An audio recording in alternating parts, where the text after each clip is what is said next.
Chers collègues, l'accord avec le Chili, c'est vraiment un condensé d'hypocrisie européenne.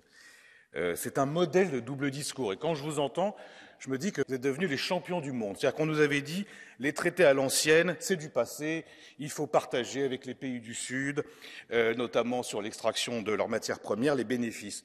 Qu'est-ce qu'on voit? Pas grand-chose, voire exactement même le contraire. Les négociateurs de la Commission ont sciemment ignoré la volonté des Chiliens de changer de modèle.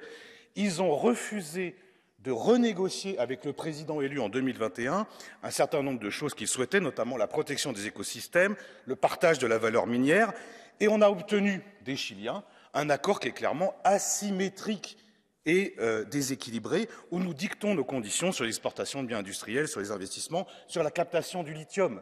Alors oui, c'est vrai, il y a des contingents supplémentaires pour les produits agricoles à droit zéro, mais moi ce que je retiens surtout, c'est cette logique de prédation.